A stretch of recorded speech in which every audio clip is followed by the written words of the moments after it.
జిల్లా సిరిసిల్ల ఏఐటిసి భవన్లో ఈరోజు ప్రధానంగా చూసుకున్నట్టుంటే గతంలో ఎన్నోసార్లు లెటర్లు పెట్టడం జరిగింది. కృషికి ప్రతిరోజు పర్మిషన్ ఇవ్వాలి, మొరానికి పర్మిషన్ ఇవ్వాలి.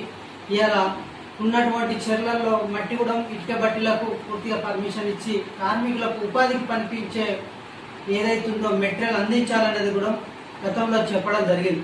కానీ ఇప్పటి వరకు ఎప్పుడో ఒక వార్త పెట్టిన తర్వాత ఒక రోజు 2 రోజులు ఇచ్చి కాలయాపన చేస్తున్నటువంటి పరిస్థితి ఉష్కే కనబడతా ఉంది.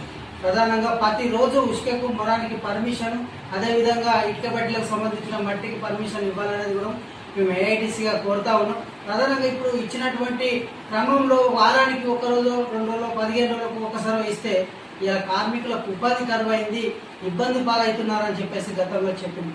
కానీ ఇప్పటి వరకు అధికారులు ఎప్పుడో ఒక రోజు ఇచ్చి ఉష్కకు పర్మిషన్ కాలయాపన చేస్తూ ఉన్నారు. ఇలా కొన్ని చోట్ల ఆన్లైన్ కూడా చూపించడం లేదు, ఉష్క పర్మిషన్ అని చెప్పడం జరుగుతూ ఉంది. వెంటనే ఇప్పుడు వర్షాలు పడ్డట్టుంటే వాగులు వచ్చినట్టుంటే ఉష్క తీయరాదు.